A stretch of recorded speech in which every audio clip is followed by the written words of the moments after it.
Innal hamdalillah nahmaduhu wa nasta'inuhu wa nastaghfiruh wa na'udzu billahi min shururi anfusina wa min sayyiati a'malina may yahdihillahu fa huwal muhtadi wa may yudlil fala hadiya lahu waliyyan mursyida. Asyhadu an la ilaha illallah wahdahu la syarika lah wa asyhadu anna Muhammadan abduhu wa rasuluh alladzi la nabiyya ba'dah. Fa ya ibadallah usiku wa nafsi bitaqwallah wa ta'atihi la'allakum tuflihun. Ittaqullaha haqqa tuqatih wa la tamutunna illa wa antum muslimun. Para sepuh jamaah sekalian yang dirahmati oleh Allah, alhamdulillah wa syukurillah di hari yang ke-19 di bulan Oktober, di hari yang ke-4 di bulan Rabiul Tsaniyah. Segala puji bagi Allah, kita bersyukur subuh ini diberikan kemudahan bisa kembali hadir di majelis ilmu di Masjid Besar Kaum Cipaganti ini. Tema kita subuh ini adalah problem solving dalam petunjuk Al-Quran. Ya. Jadi petunjuk Al-Quran dalam mencari jalan keluar dari persoalan-persoalan kehidupan kita. Yang pertama, kita sudah sepakat dan sudah mengetahui bahwa Al-Quran pertama menyebut dirinya atau kata-kata Al-Quran menjelaskan bahwa ia adalah hudan lil muttaqin. Pertama sebagai hudan, sebagai petunjuk. Yang kedua, Quran pun menyebut dengan istilah Furqan.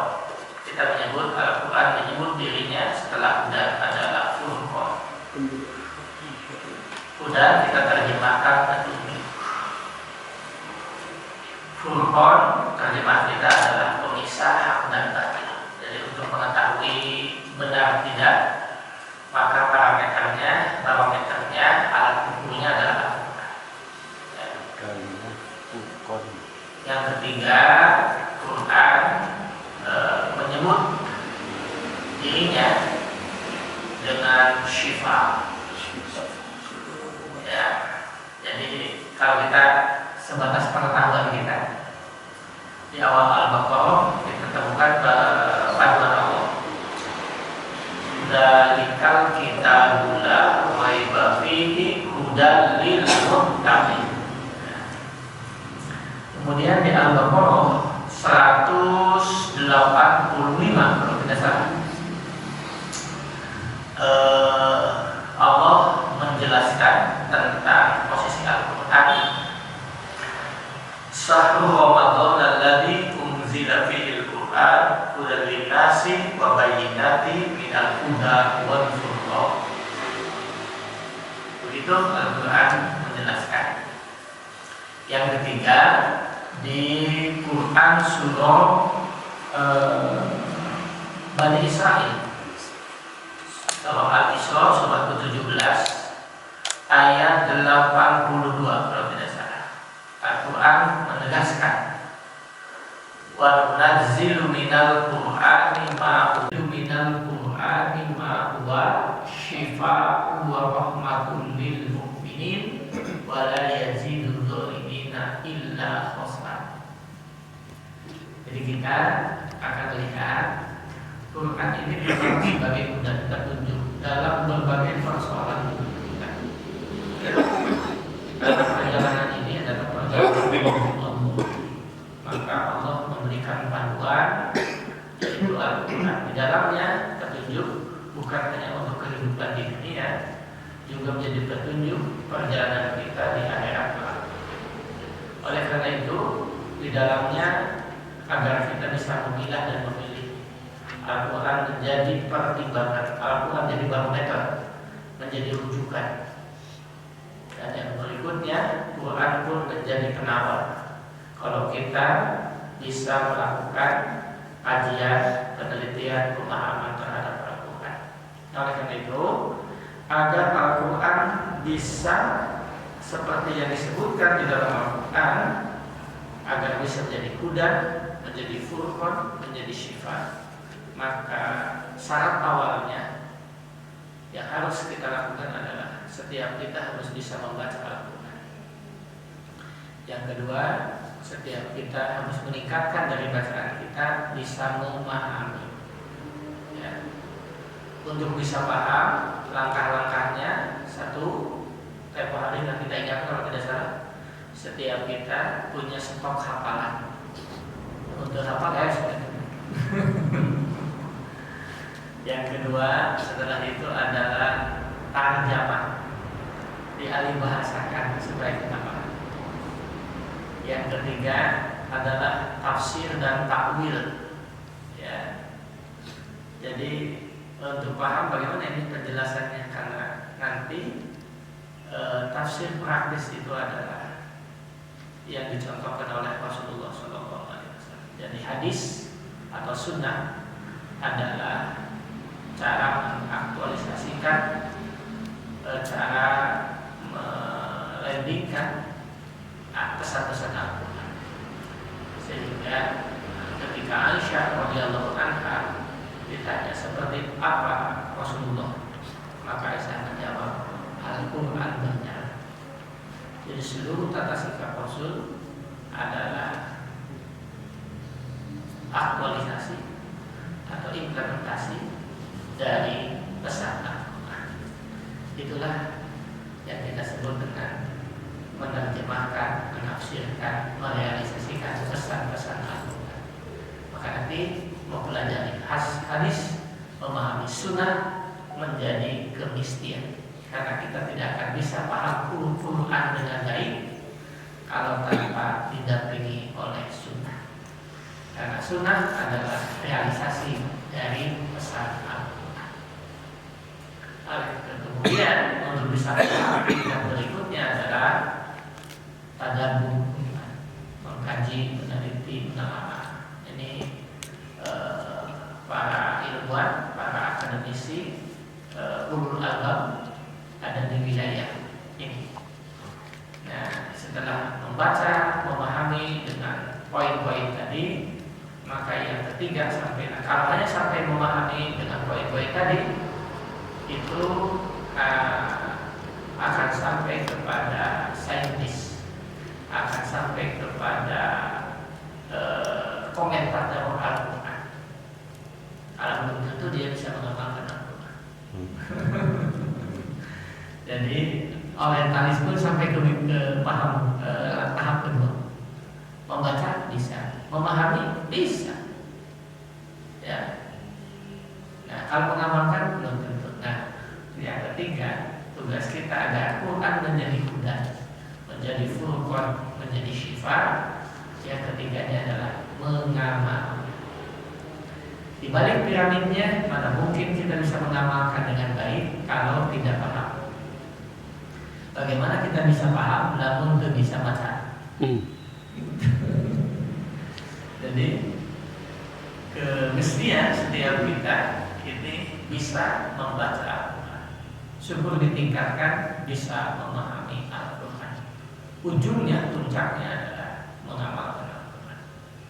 Nah, maka tidak berlebihan kalau kita menemukan satu nasihat dari para ahli, memahami satu ayat, paham satu ayat lebih baik daripada hafal 1000 ayat. Satu ayat dipahami itu lebih baik daripada 1000 ayat yang dihafal. Tapi ingat, satu ayat yang diamalkan lebih baik daripada 1000 ayat yang dipahami. Ya, ini tingkat pengamalan. Ya, karena untuk bisa paham itu bisa dilakukan oleh semua kalangan ilmuwan, baik muslim maupun non muslim, sampai ke wilayah ini. Ya. Tapi untuk mengamalkan ini membutuhkan amunisi yang paling esensi, yaitu keimanan. Ini yang tidak bisa disepelekan. Jadi mengamalkan. Nah, dari sekian banyak petunjuk Al-Quran, kita akan mencatatkan dulu bagaimana Quran ini bisa menjadi petunjuk jalan keluar bagi kesulitan hidup kita, problem solvingnya ini. Bagaimana Al-Quran bisa kita temukan, bisa kita pahami sebagai jalan keluar dari problem atau kesulitan hidup kita. Di dalam menghadapi kesulitan hidup ini, kenapa tidak akan kesulitan? Pertama, Al-Quran kasih tahu di Al-Ankabut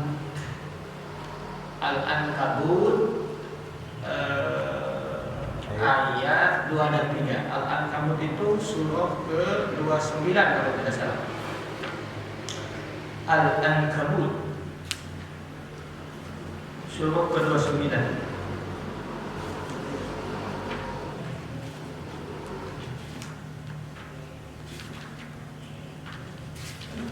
Al-Ankabut ayat 2 dan 3.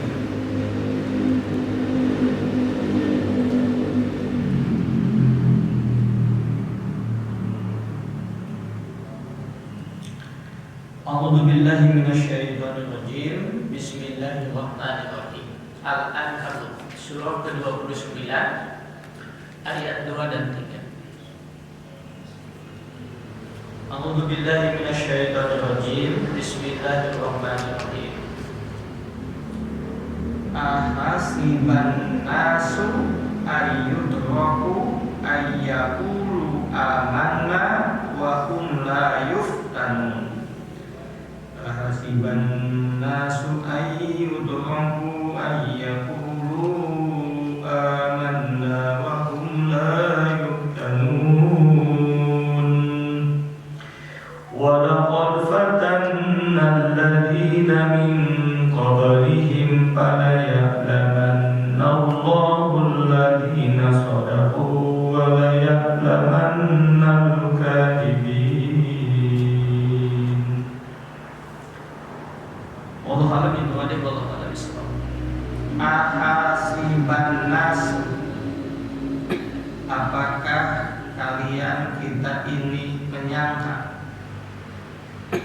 manusia itu menyangka ayudrahu akan ditinggalkan, akan dibiarkan, cukup mengatakan ayyaqulu amanna, kami adalah orang-orang yang telah beriman, wahum, dan mereka la yuftanun, tidak dipuji oleh Allah.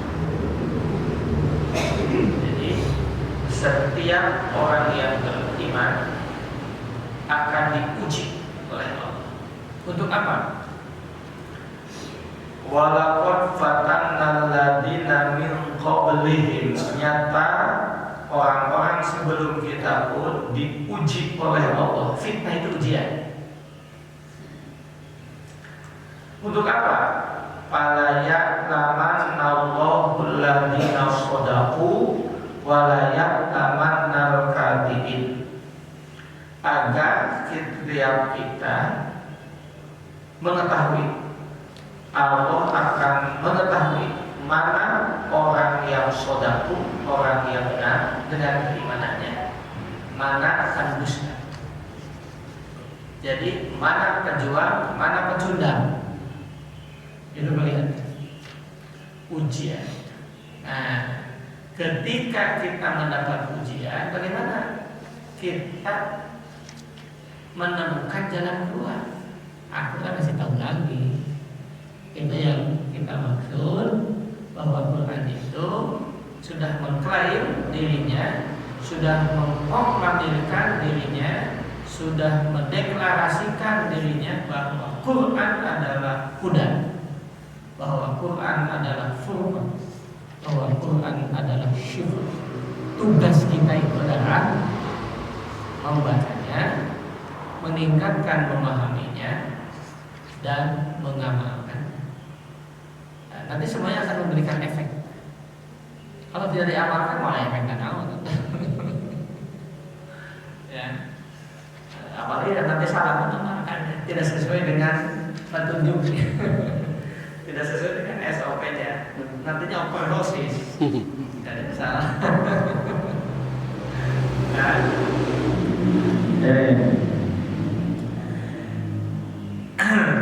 ini sebagian dari petunjuk Al-Quran bahwa memang dalam hidup ini kita akan dikasih ujian-ujian itu.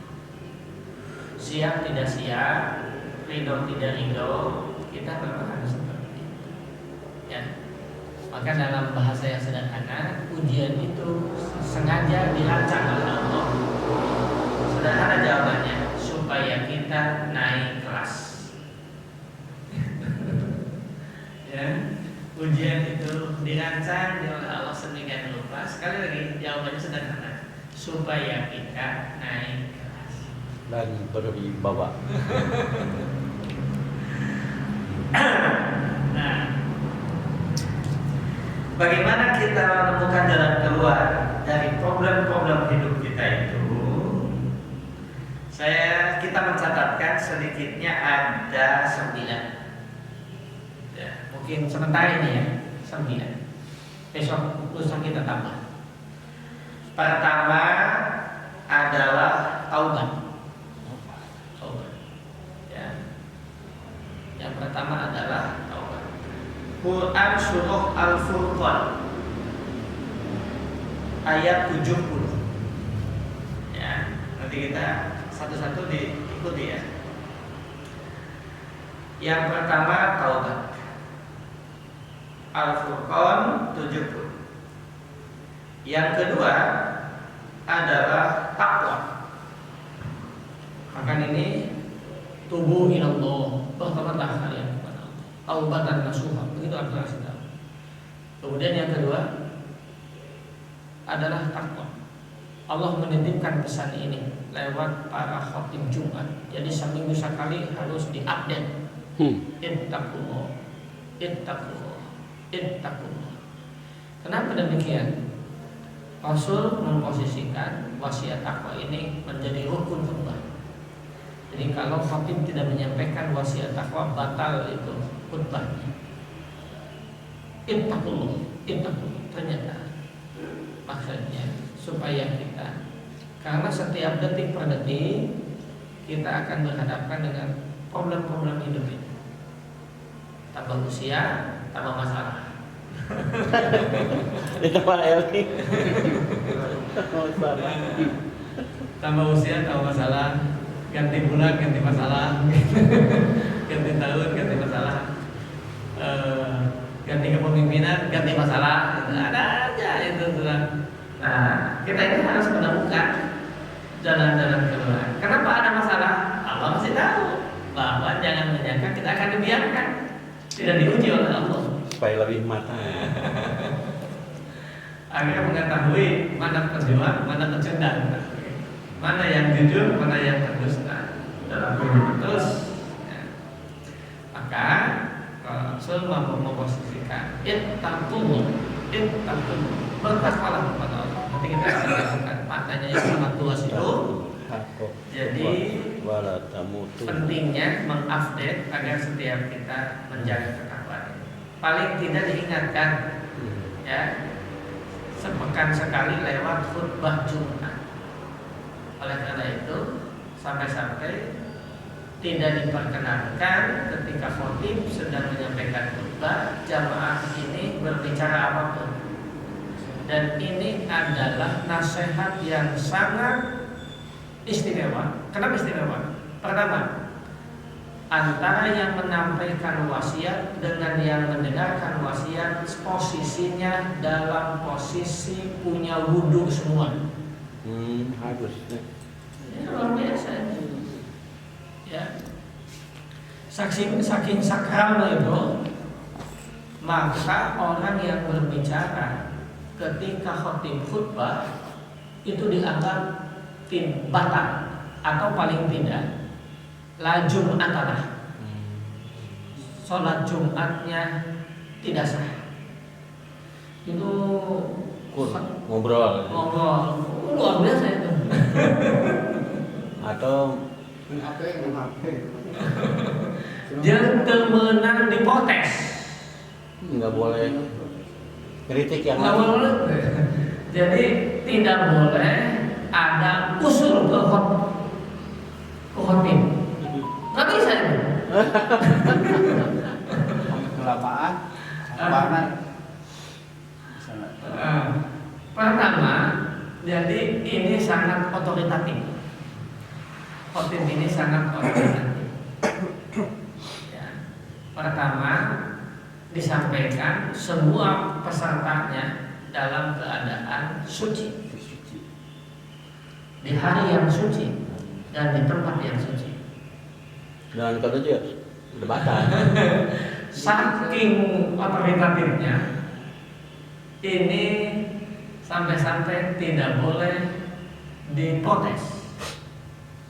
Oh, sebentar, ulangi, nggak bisa.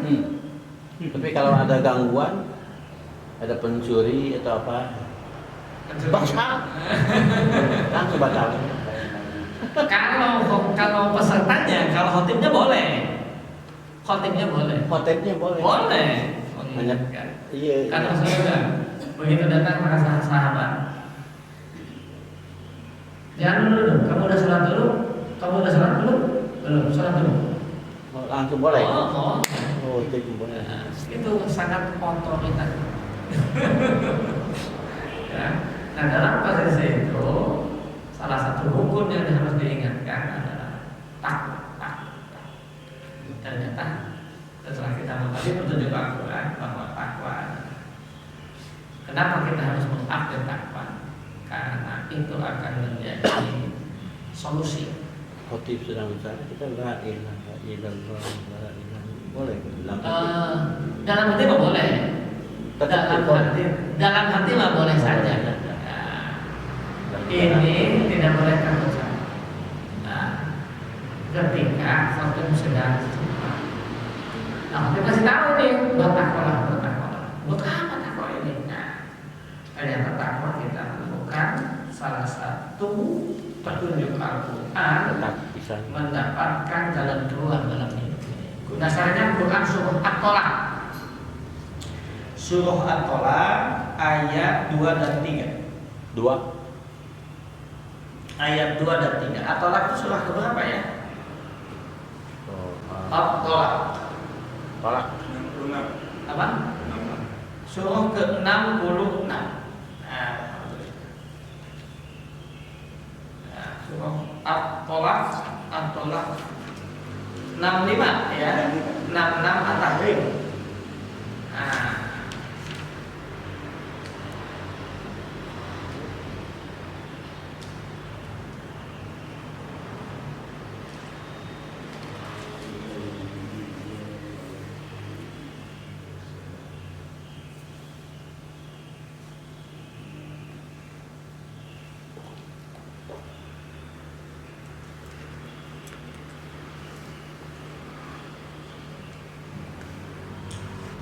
Wa may yattaqillaha yaj'al lahu makhraja wa yarzuqhu min haitsu la yahtasib wa may yatawakkal 'ala Allahi fa huwa hasbuh innallaha balighu amri qad ja'ala Allahu likulli shay'in qadra.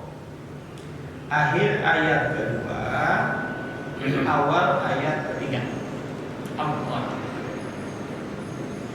Tinggal diurutkan seperti apa langkah-langkahnya. Karena Allah menjadikan barang siapa yang bertakwa kepada Allah, yaj'al lahu, Allah akan senantiasa terus-menerus pakai fi'il mudhari ya.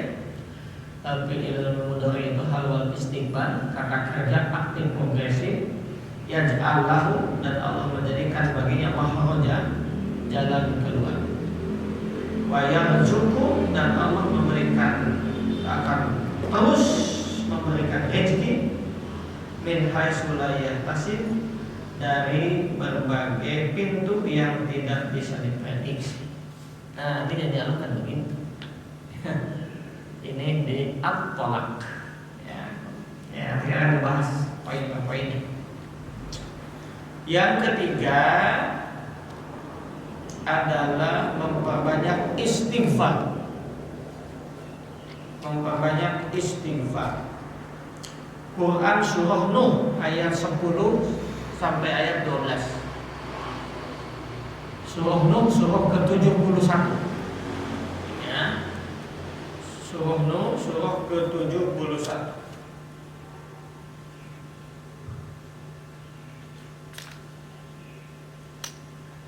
Ayat 10 yang bulan ini atau saat ini sudah semestinya kita mendikirkannya karena kita rindu dengan turun hujan. Ya.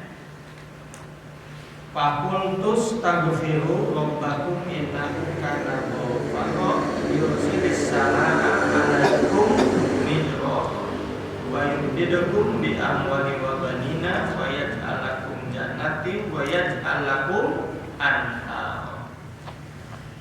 Astaghfiru rabbakum innahu kana ghaffara yursilis salama 'alaikum midrara. Atau inna nastaghfiruka innaka kunta ghaffara arsilis salama alaina midrara. Ini salah satu pentingnya Allah memberikan jalan keluar kepada kita lewat memperbanyak istighfar. Karena ini ceritanya. Salah satu riwayatnya tempoh hari sudah disampaikan ayat ini. Hasan al-Basri yang kita ketahui ini sebatas riwayat yang kita sempat baca. Hasan al-Basri ini adalah tokoh tabi'in atau tabi'in besar. Tabi'in itu liftingan ketiga setelah sahabat. Ya. Jadi setelah sahabat, lifting berikutnya adalah tabi'in. Dan kita mengikuti jalur itu. Artinya ilmu itu tahapannya dari Rasulullah kemudian disampaikan kepada para sahabat, dari sahabat kemudian pengikut berikutnya adalah tabi'in. Jadi orang-orang yang langsung diasuh oleh para sahabat. Jadi dari sisi sanad keilmuan dinyatakan nyambung apabila dari sahabat turun kepada tabi'in. Ini dari sisi sanad ilmu. Karena pentingnya kita ini ilmu ini bersanad. Artinya jelas jalurnya. Kalau karena apa?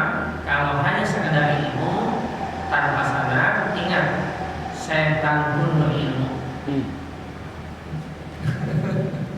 Ya, kalau tidak ada sanadnya. Jadi kan al-isnadu minad-din, bahwa urusan sanad itu urusan agama. Kalau berilmu tanpa sanad, orang akan berbuat semau-maunya. Ini yang seringkali dikritisi, bahayanya belajar dari kubah Google.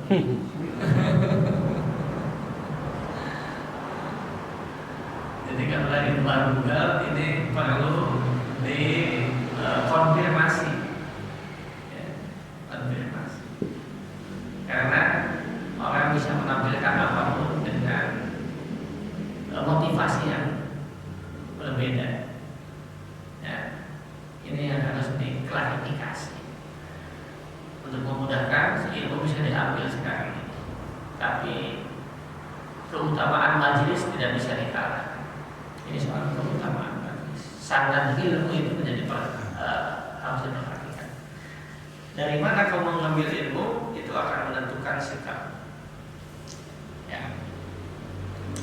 Hasan al-Basri ini sebagai tabi'in besar, begitu generasi tabi'in pertama, didatangi oleh beberapa negara sahabat karena beberapa negara di sekitarnya itu mengalami berbagai bencana. Ada yang dilanda kekeringan, kemarau panjang. Kami mengalami kesulitan.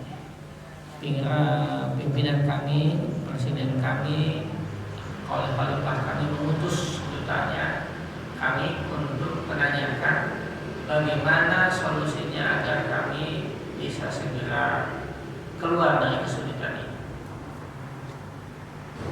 Apa jawaban Hasan Al-Basri? Ajak semua masyarakatmu beristighfar, mohon ampun, perbanyak istighfar. Pulang, datang lagi duta besar utusan negara sahabat yang lainnya, dia pun mengajukan masalahnya bahwa kami diutus oleh pimpinan kami untuk berkonsultasi dengan tadi ini. Kami sampaikannya, kami ini negara yang hampir menjadi negara yang gagal. Kenapa? Karena di negeri kami dilanda musibah penyakit tanaman. Hampir setiap musim kami gagal panen. Bagaimana kami mengatasi semua ini? Barangkali Syekh dapat memberikan bimbingan kepada kami. Apa jawabnya? Ajak rakyatmu dan para pemimpinnya beristighfar, mohon ampun kepada Allah. Pulang. Datang lagi utusan negara berikutnya. Ada apa? Kami ini punya angkatan muda produktif, tapi 10 tahun terakhir ini di negara kami tidak lahir bayi. Jadi pasangan muda kami tidak melahirkan keturunan. Kami khawatir kalau ini terus berlanjut maka hilanglah negeri kami. Bagaimana solusinya? Agar kami, anak muda kami, pasangan hidup anak muda, para pengantin yang baru menikah ini segera punya keturunan. Apa jawabnya? Pulang, ajak mereka semua beristighfar. Santainya bingung. Ini kekeringan, usinan istighfar. Yang ini hama menghantam tanaman, gagal panen, usinan istighfar. Diagnosa itu. Yang ini datang tidak punya keturunan. Satu negara ini tidak punya keturunan. Kalau ini dibiarkan, kalau ini tidak diusahakan dan yang keluar, siapa yang akan meneruskan kelanjutan negeri ini? Harus disiapkan generasi mudanya. Solusinya istighfar. Hanya saat hindarannya. Syekh awalnya biasa-biasa saja, tapi setelah 3 yang datang ke istighfar, ini gimana ini ceritanya? Kemudian Hasan Al-Basri menurut riwayat itu membacakan surah Nuh ayat 10. Ya. Ayat 10. Surah Nuh ayat 10. Surah Nuh surah ke-71 Pak. Inna nas apa? Astaghfiru rabbakum innahu kana ghaffara yursilis samaa 'alaikum minhu. Ini yang dijelaskan oleh Hasan Al-Basri. Kenapa dia menjawab itu? Faqultu istaghfiru rabbakum innahu kana ghaffara. Dapat tiket surga, yang sudah dijamin masuk surga, yang sudah mendapatkan jalan untuk menempati surga, beliau senantiasa selalu beristighfar. Kita yang tiket can boga, ya kepastian can jelas begitu. Istighfar taraan.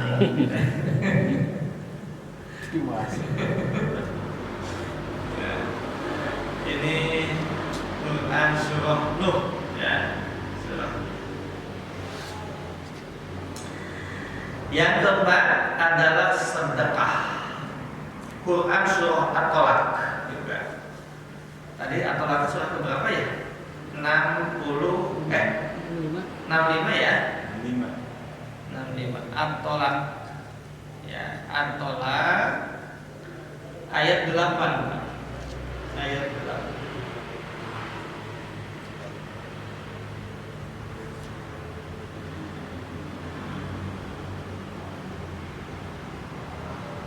Ya.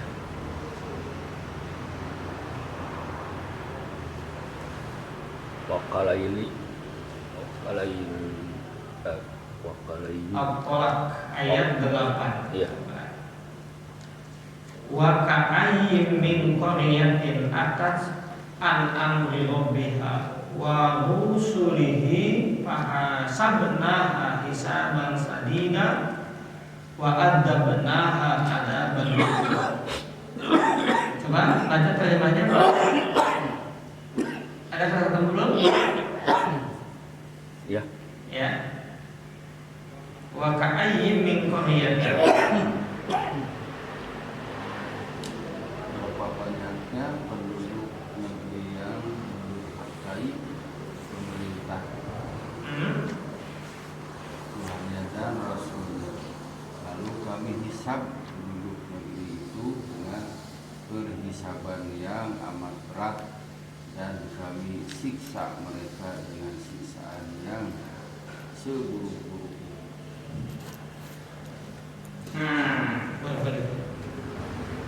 Ayat 7-nya coba. Liyunfik du sa'ati min sa'ati. Orang yang mempunyai kemampuan hendaklah memberi belanja menurut kesanggupannya, dan orang-orang yang rezekinya dibatasi sekedar dapat makan, hendaklah ia memberi belanja sesuai dengan apa yang diberikan Allah kepada. Allah tidak memberi kepada seseorang melainkan seimbang dengan apa yang diberikan Tuhan kepadanya. Allah akan meluangkan kesempatan sesudah kesempitan.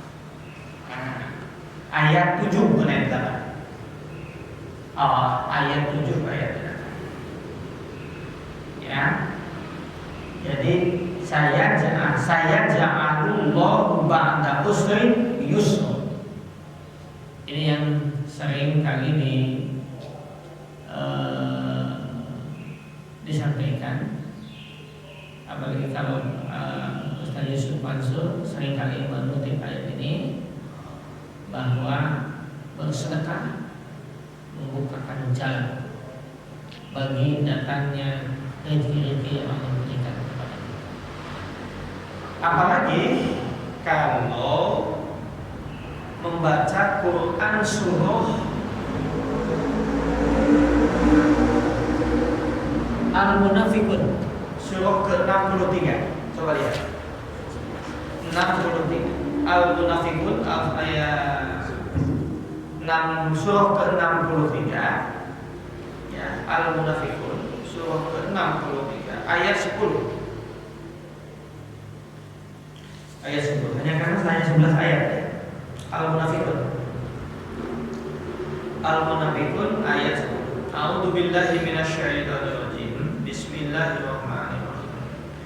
Wa anfiqu, maka belanjakanlah oleh kalian di jalan yang benar. Jadi infak itu adalah membelanjakan harta di jalan yang benar. Infak. Setiap belanja itu namanya infak. Wa anfiqu mimma razaqnakum. Wa anfiqu, dan belanjakanlah oleh kalian di jalan yang benar, mimma razaqnakum, dari sebagian rezeki yang kami berikan kepada kalian. Min qabli, sebelum datang. Min qabli ayat tiya, sebelum datang kepada kalian, sebelum datang ahadakumul maut, kepada salah seorang di antara kalian. Apa yang datang itu? Al-mautu, kematian. Fayaqula rabbi laula akhartani ila ajalin qarib. Maka fayaqulu, maka akan mengatakan seperti itu setiap orang, rabbi, Tuhan, laula akhartani, sekiranya bisa ditangguhkan untukku ila ajalin qarib, kematian yang dekat itu. Bisa nggak sebentar saja tangguhkan kematian? Gusti Allah kalau katakan Israel mau apa kamu ditangguhkan? Apa jawabnya? Apa sodako? Aku ingin bersedekah. Wah, tak paling berat. Tidak ingin sholat dulu, tidak ingin haji dulu, tidak minta untuk kita bersedekah. Ini menunjukkan. Tapi disebabkan nilainya. Benar, saya berkata betapa dahsyatnya manfaat hikmah sedekah itu. Sampai-sampai orang yang sedang sakaratul maut pun begitu Al-Quran kasih tahu, minta ditangguhkan sebentar saja kematiannya, ingin bersedekah. Ini yang sejalan kita temukan dalam hadis Imam Bukhari, riwayat Imam Bukhari dan Muslim dari Rasulullah SAW tentang orang yang melakukan 3 hal. Andai kata masih jauh, andai kata semuanya, andai kata yang kan, ya. Jadi seseorang ketika masih hidup dia melakukan 3 hal. 1, menolong orang yang mau ibadah, karena mau ke masjid, mau ke majelis ilmu, di jalannya ada susah, dia akon, dia gendong. Kalau sekarang mungkin nggak digendong, bawa kendaraan, dinaikkan ke kendaraannya. Mengajaknya. Ya, naik ke Pak si Bang Antik, kemon. Begitu kematian datang, Allah perlihatkan ini pahala menolong orang berbuat kebaikan, sehingga dia bisa berjamaah, bisa ke majelis ilmu lewat bantuan kendaraan yang kita miliki. Kata Allah, ini pahalanya di sini yang kapling surganya. Apa kata Allah? Kalau kayak begitu, kamu namanya kau yang diantar. Kalau kayak begini nih pahalanya, jangankan harus cepat ganti, di akun mereka gabung ke daerah itu kan. Kalau tahu kayak begini, nganjukin madu kayak kesehatan pada ketika tuh sedekah lagi ada nganjukin madu. Ketika suamimu mengatakan dalam sakaratul mautnya, andai kata semuanya, begitu mau makan, begitu mau berbuka, ada yang mengetuk pintu rumahnya, kemudian dia mengatakan, siapa? Saya musafir, karena saya musafir belum punya bekal untuk takjil berbuka malam sore ini. Maaf saja. Maaf saja ada. Saya punya sepotong roti. Gembreng, maaf saja. Saya punya sepotong roti, kita bagi 2 ya. Bagi 2. Ya. Ketika sakaratul maut diperlihatkan, ini pahalamu menolong mengenyangkan orang yang lapar. Apa kata suamimu? Apalagi kabeh ini. Apalagi kabeh ini. Ya. Jadi dalam Al-Quran itu, kalau dimasuki sin salah bilang saya puluh, dia akan mengatakan begitu di dunia dia. Tapi kalau pakai saufa, itu pun pasti saufa ta'lamun. Ya. Jadi itu hanya akan dibuktikan di akhirat kelak. Makanya ada kata saufa, ada kata situ, ciri-ciri pilih betul itu ya. Tapi beda posisinya. Ya. Kalau pakai saufa ta'lamun. Di dunia ini tentang berapa pahala kita nggak kelihatan. Kapan diketahuinya? Saufa ta'lamun. Kelak kamu akan ketahui semuanya. Itu pakai kata saufa. Itu bedanya. Kalau ada sayang dulu, dia itu akan mengatakan seperti itu. Tapi kalau saufa ta'lamun, itu pembuktiannya hanya dilakukan di akhirat. Kapan? Dibukanya ketika datang pintu kematian, sakaratul maut. Kan sudah ketahui Quran surah Qaf ayat 50. Surah ke-50 ayat 19 sampai ayat 22. Ya. Ayat surah ke-50 Qaf ayat 19 sampai ayat 22.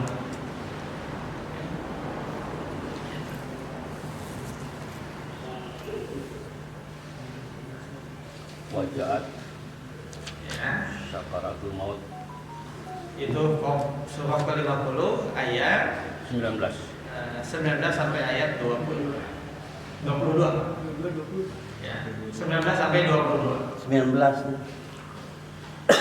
dari sama sakaratul maut yang Wajahat dan ketika datang sakratul maut, kematian bil haq dengan sebenarnya.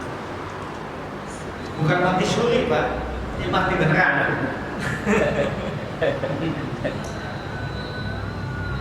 Dalika makuntum minhu tahin. Sakaratul maut itu sesuatu yang kamu hindari sedemikian rupa. Kalau bisa masuk ke dalam ruangan tertutup supaya malaikat Israel itu bisa masuk. Lalu bisa. hoyong ya Pak. Waduhum bisuri dalika yaumul wa'id. Ini malaikat Israfil meniup sangkakala. Ini adalah hari yang dijanjikan. Wajahat kullu nafsin maha saikun wa syahid. Maka kita akan didampingi dengan kesaksian. Mungkin ini yang kita kenal dengan istilah Hakim adil. Akan jadi saksi. Semua catatannya lengkap. Akan dicatat semuanya. Tenang we. Jadi ini memberikan penjelasan kepada kita, Pak. Hidup ini Allah memberikan kebebasan kepada kita. Silakan saja. Tapi yang ini bahwa semua yang kita lakukan tercatat rapi di hadapan Allah. Maka ketika setiap kita ini akan disertai dengan saksi.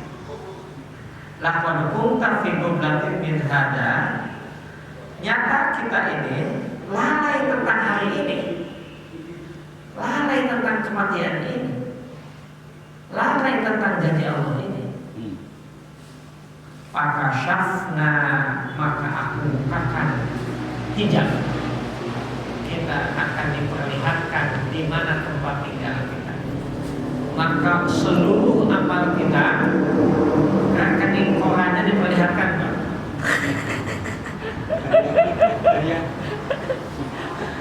Maka syafna, maka diperlihatkan semua rekening koran kita. Lengkap. Ya, kalau barang ini kasih tahu, kenapa Mas? Ini nggak tahu ini pada kenapa. Periksa, masuk ke lab, ambil darah segala macam. Periksa, daftar dosa kalau Kadang anak kasih masalah rem beliau. ya tidak naon wae eta segala Sebelum beli kemo dari beliau lah. itulah yang syafna ini yang melalaikan kan dulu jangan pasang alaman di dahan orangnya ya silahkan saja mau makan apapun silahkan, tapi itu ada batasnya. Nanti suatu saat akan merasakannya. Periksa kalian daftar dosa kalau bisa. Jadi itu namanya mukasyafah dalam ilmu tasawuf itu, dibukakan hijab. Diperlihatkan. Kita sholat, kita berbuat kebaikan, nggak kelihatan sekarang berapa nilainya, nggak kelihatan. Tapi Allah menyaksikan. Fakashafna, Allah perlihatkan. Ini datanya. Nulis ditobatan sebelah ini. Ayo. Nah, catatan khusus. Nulis ditobatan, ayah. Fakashafna, nggak sudah menerjemahkannya tidak berlebihan. Maka dibukakanlah rekening koran. Maka sebulan per detik aja Pak. Per detik. yang selama ini kau lalaikan tentang ini. Hari ini aku perlihatkan ini datanya. Maka itu yang nanti disebut di Al-Quran. Tapi itu lupainnya. Ada yang menerima buku catatan dari sebelah kanan. Ada yang menerima buku catatan sebelah kiri. Kok enak hasilnya Pak?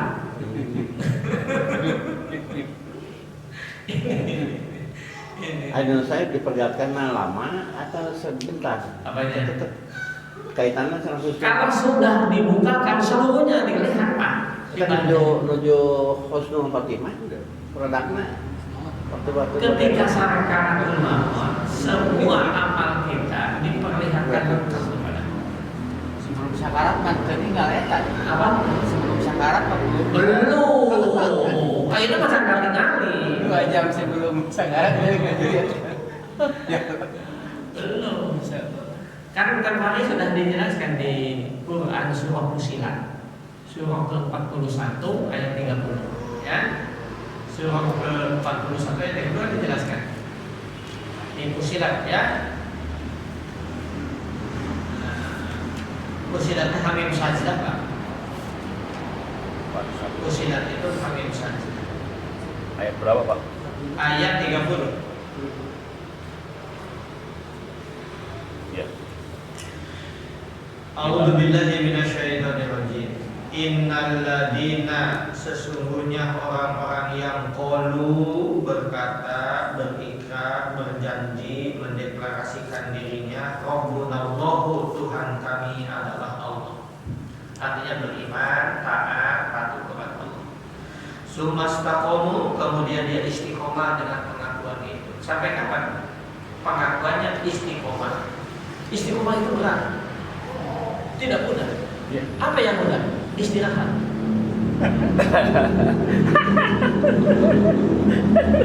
Selamanya itu. Istiqomah ngawas kan. Istiqomah itu berat Ustaz. Emang berat istiqomah itu? Yang enak apa? Jadi istirahat. Istiqomah itu tidak mudah. Emang tidak mudah. Lalu yang ringan apa? Istirahat.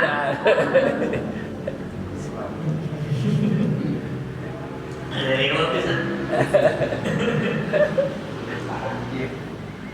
Sumastaqomu, kemudian dia istiqomah dengan pengakuan Tuhan kami adalah Allah. Bagaimana kita benar?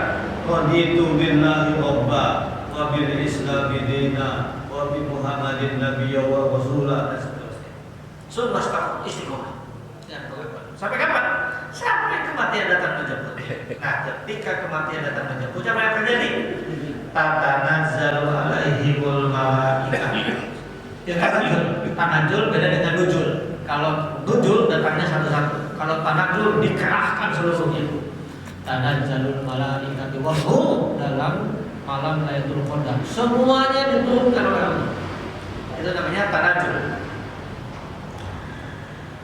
Tatanazzalu alaihimul malaikah, maka semua malaikat pun diturunkan. Apa yang dilakukan? Apa kata malaikat? Ada takhafu wa la tahzanu wa abshiru bil jannah. Tenang, tenang, tenang. Jangan takut, jangan sedih, jangan khawatir. Ada kabar gembira wahai hamba Allah. Apa? Tempat di surga. Malaikat yang bilang. Kelihatan. Itu bukan siapa.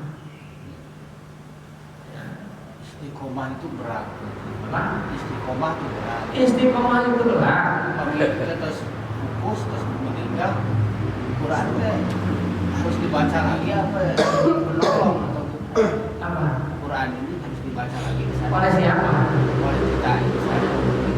Di Di surga atau di mana gitu. di surga itu sudah gak ada malam, tinggal mendapatkan balasan saja. Jadi tidak dibaca lagi seperti gini. Mau asina sholatnya di itu.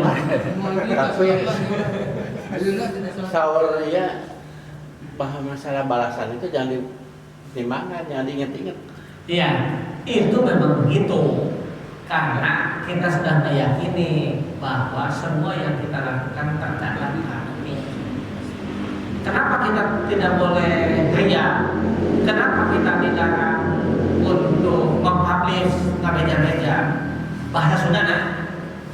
Maneh nyawanan ka Gusti Allah. Itu ya. Udah Allah itu maha melihat, maha mendengar, maha mengetahui. Tekudu riwe tugas lo lakukan dengan tulus ikhlas. Tekudu bebeja ka Tuhan, kamu dibeja-beja maneh teh nyanyahoanan ka Gusti Allah. Oh Ustaz, itu menerjemahkan yang problem itu ya. Lakukan dengan ikhlas, sabar. Tapi begitu tadi nyanyawan bagus ya Allah. Yang problem itu persoalannya apakah kan sudah tahu kita bahwa Al-Quran itu petunjuk hidup kita itu umat manusia semuanya. Tapi begitu kita untuk mendekati si Al-Quran secara itu banyak bermain logika kita yang pada intinya jadi hambar jadinya itunya. Itu ditemukan petunjuknya. Sebenarnya saya jelas dulu ya. Tenang. Jangan takut, orang kematian itu fitnah, kematian itu sangat dahsyat. Begitu Nabi mengajarkan kepada kita. Yang ini juga tidak perlu dirasionalkan, tidak perlu diriset. Yakini saja, sama anu riset nah balik deui. Tidak ada persoalannya. Yukinun, yakini aja. Ya. Apa kata Al-Quran? Allati kuntum tu'adun, inilah yang dijadikan Allah kepada kalian, kepada orang-orang yang istiqomah. Ya. Nah, kaitan dengan Al-Quran, kita lihat Quran surah Waqiah yang dicantumkan Pak Insinyur tadi itu di Waqiah. Waqiah itu surah keberapa ya? 56. 50. Baik, lihat Waqiah.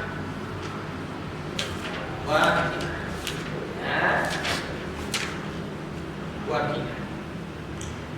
Surah Waqiah di ayat 79.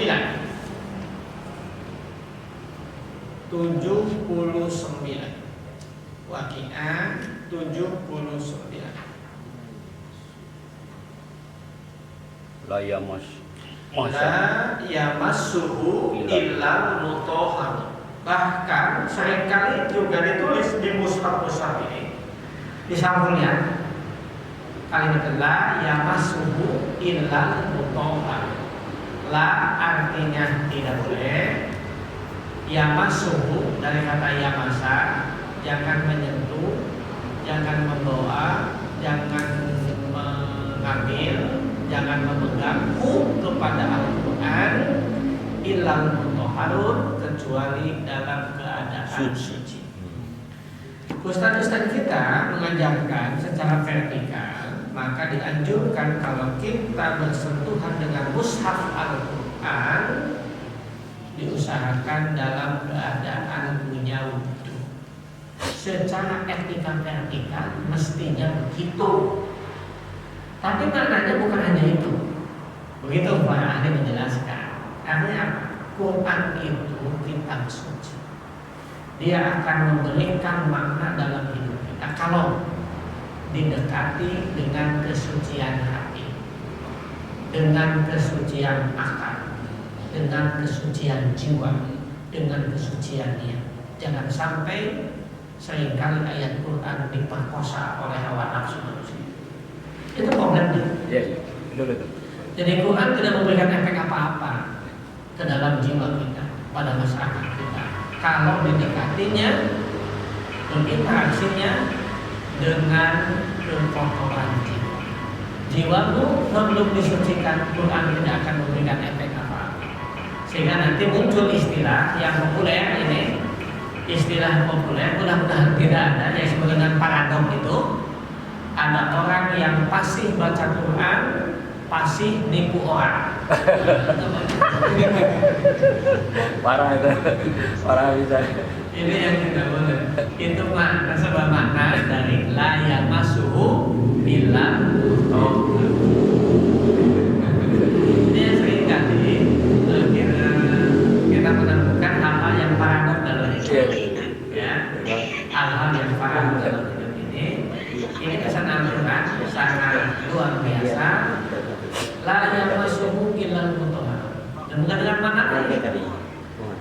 Kamu tidak akan bisa berinteraksi dengan Quran dengan baik Kalau jiwamu belum disucikan, belum mentalmu belum disucikan, sikapmu belum disucikan, Quran tidak akan memberikan efek apa-apa dalam ini. Kitab suci, bulan suci, tanah suci. Kan Abu Jahal gini itu aja.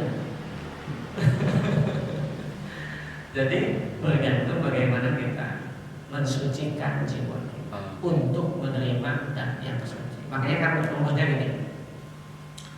Allah dan yang Maha Suci menciptakan makhluknya dalam keadaan suci. Maka Allah pun memberikan panduan agar manusia terjaga kesuciannya, diturunkan kitab suci. Kapan? Di bulan yang suci. Di mana tempatnya? Di tanah yang suci. Jadi itu linear, Pak. Linear itu. Ini Betul. Allah dan yang Maha Suci menciptakan makhluknya semuanya dalam keadaan suci. Agar makhluk terjaga kesuciannya, Allah menurunkan panduan namanya kitab suci. Di mana diturunkannya? Di tanah suci. Kapan? Di bulan yang suci, yaitu bulan Ramadan. Itu linear. Link terkait. Tapi itu akan memberikan makna kalau didekati dengan jiwa yang suci. Tanah suci itu dampaknya memiliki efek luar biasa. Kalau datang ke sana itu dalam keadaan suci. Apakah bangsa tidak ada di sana? Ayah. Dokter ayah. Gitu Pak. Ya, Ya. sampai saya nyanyi dulu nih ngantar sekolah. Wallahu a'lam bishawab, wallahu a'lam bishawab. Sampai ke sedekah ya. Ya, nanti kita taubatnya belum dibahas. Antara taubat ya tubuh taubatan, antara tawabin dengan ta'ibin kita akan jelaskan nanti. Insyaallah. Wallahu a'lam bishawab, wallahu a'lam bishawab. Subhanakallahumma wa bihamdika asyhadu an la ilaha illa anta astaghfiruka wa atubu ilaik. Wassalamualaikum warahmatullahi wabarakatuh. Waalaikumsalam warahmatullahi wabarakatuh.